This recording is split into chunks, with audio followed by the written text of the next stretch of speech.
मध्यवर्ती सहकारी सातारा बँकेचे माजी विद्यमान उपाध्यक्ष अनिल भैया देसाई।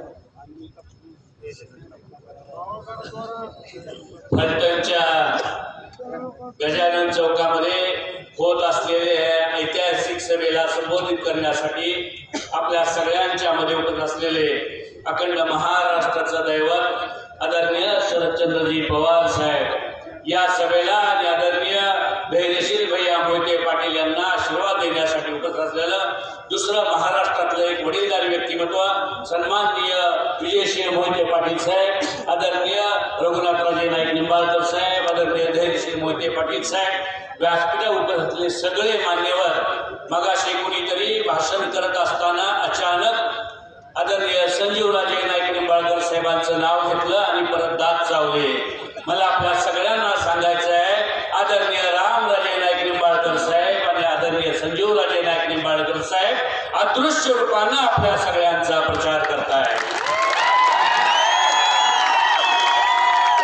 बांधवांनो, आपल्या सगळ्यांना मला नम्रपणे सांगितलं पाहिजे, आज आम्ही सगळी मंडळी ज्या ज्यावेळी या फलटणमध्ये आमच्या मानचा फकड्या येतो आणि भाषण करतो त्यावेळी बारामती शिवाय आणि फलटणकरांशिवाय त्याच्या तोंडातनं नाव निघत नाही।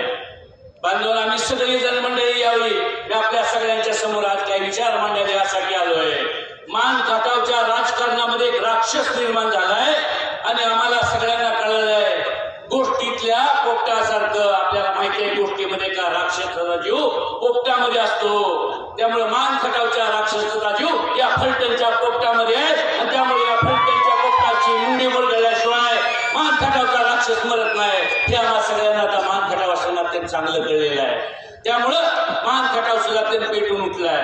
बांधवांनो, मी आपल्याला माहिती आहे, आपल्या सगळ्यांना माहिती आहे, मी सिव्हिल इंजिनियर आहे, शास्त्राचा विद्यार्थी आहे। आपल्या भागामध्ये जुन्या कालखंडामध्ये कुठल्याही गावामध्ये कुठल्याही माणसाला जर साप चावला तर माणूस पटकन मरायचा। कुठल्याही भागामध्ये माणसाला साप चावला की माणूस पटकन मरायचा आणि का मरायचा तो फक्त भीतीने मरायचा। कारण शास्त्रानं सिद्ध केलेलं आहे की जवळजवळ आपल्या भागातले जे साप आहेत त्यामध्ये फक्त विषारी जातीचे 5% साप आहेत। एक नाग आहे, मनेर आहे, घोणस आहे आणि आपल्या भागामध्ये फक्त 5% सापडतात, बाकीचे सगळे विरुळे। विरुळा चावला माणूस कधी मरत नाही आणि त्यामुळे फलटणचा आणि मानचा हा फक्त विरुळ आहे। फक्त आपण सगळ्यांनी त्याची फार भीती घेतली। बांधवांनो, कृपा करून मानच्या त्या विरुळ्याची भीती घेऊ नका।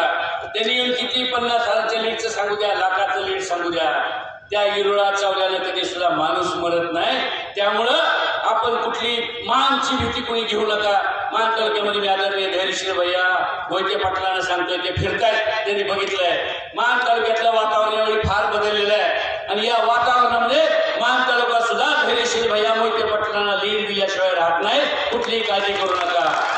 मला या निमित्तानं सगळे राजघराण्यावरचे व्यासपीठावर जे दिसत आहेत त्यांना सांगायचं आहे, फलटणमध्ये एक ऐतिहासिक सभा झाली आणि फलटणच्या ऐतिहासिक सभेनं सगळं वातावरण फिरलं। एकच सभा झाली आणि त्या सभेमध्ये धैर्यशील भैया फलटण तालुक्यातलं मान तालुक्यातलं वातावरण फिरलं। आपल्या उमेदवाराच्या संदर्भामध्ये तिथं काही चर्चा झाली। मला या निमित्तानं सांगायचं आहे की फलटणच्या राजघरातली सगळी मंडळी स्टेजवर आहे, राहिलेली जी काही मंडळी स्टेजवर असतील त्यांनाही मला हात जोडून विनंती करायची आहे। आता राजघरानं आता एकदा काय करून उद्या साप कधी अर्धा कच्चा मारायचा नसतो, मारायचा ठरवला तर त्याला पक्का मारायचा असतो।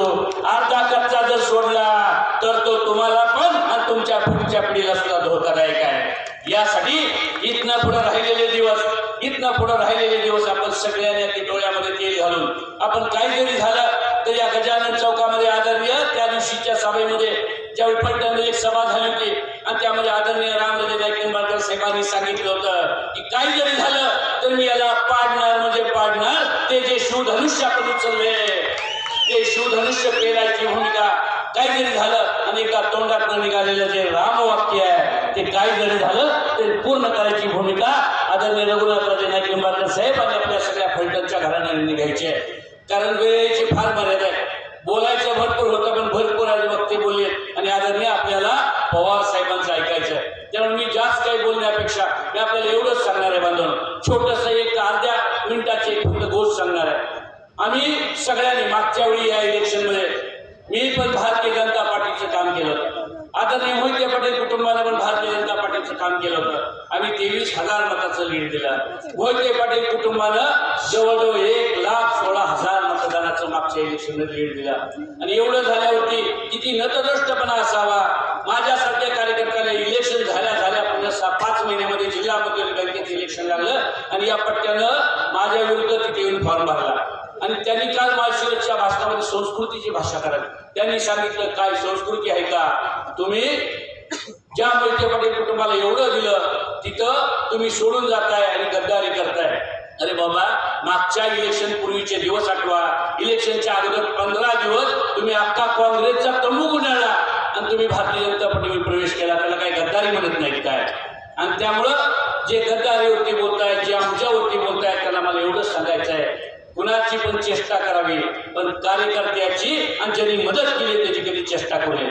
बांधव, एकदा काय झालं, एका विमानामध्ये एक पोपट आणि एक माकड बसले आणि विमानात बसले होते. त्यामुळे विमानात बसल्यावर पोपटानं काय केलं तर पोपटाने वरती जे एक बटन असतं ते बटन दाबलं, पिंक वाजलं, एअर होस्टेस पळत आले. तिने विचारलं काय झालं. पोपटानं सांगितलं काय नाही, मी आपली जरा गंमत केली. ते माकडानं पण ते बघितलं आणि माकडाने पण वरचं बटन दाबलं. परत एअर होस्टेस पळत आले. म्हणजे काय पाहिजे. ते म्हणला काय नाही, मी पण गंमत केली. ज्यावेळी त्या विमानाचे कॅप्टनला कळतं, आता पवार साहेब कॅप्टनच्या भूमिकेमध्ये, ज्यावेळी कॅप्टनला कळलं की हे दोन्ही चेष्टा करतात, तर कॅप्टनने सांगितले ह्या दोघाला पण उचला आणि विमानाच्या बाहेर फेका. ज्या विमानाच्या बाहेर फेकायची वेळ आली त्यावेळी पोपटाने विचारलं तुला उडता येतं का. माकड म्हणलं नाही उडता येत. अरे म्हणला मग कशाला गंमत करायची. जर आपल्याला उडता येत नाही तर आपण कशाला गंमत करायची. आणि हा पुन्हा जीव गेला हो माकडाचा. विनाकारण गंमत केली आणि मोहिते पाटील कुटुंबाची गंमत केल्यावर ही अवस्था झाली. हाकनाक येत्या 7 तारखेला जीव गेल्याशिवाय राहत नाही. त्यामुळे बांधवांनो, जास्त काही बोलण्यापेक्षा येणाऱ्या 7 तारखेला ते सावधपणे आपण सगळ्यांनी, कारण शेवटी मान खटाव आणि फलटण या 2च मतदारसंघांनी आदरणीय रामराजे साहेबांच्या सह आम्ही सगळ्यांनी आदरणीय धनशेठ भाईंना विश्वास दिला होता की भैया साहेब तुम्ही उमेदवार करा. तुम्ही उमेदवारी केली तर आम्ही मागं तुमच्या 4 तालुक्यातलं आम्हाला काय माहित नाही 4 मतदारसंघातलं, पण या 2 मतदारसंघातनं तुम्हाला नक्की कमी पडून देणार नाही. तुम्हाला कुठं आम्हाला खाली मान घालायला लागेल असं काम होऊन देणार नाही. हे जे सांगितलं होतं ते सार्थ करायचं काम प्रभू श्रीरामाच्या साक्षीनं, फलटणच्या आराध्य दैवताच्या श्रीरामाच्या साक्षीनं तुम्हाला पार पडावं लागणार आहे, आम्हाला पार पडावं लागणार आहे. आणि ते आपण सगळ्यांनी करूया एवढं सांगतो आणि थांबतो. जय हिंद, जय महाराष्ट्र.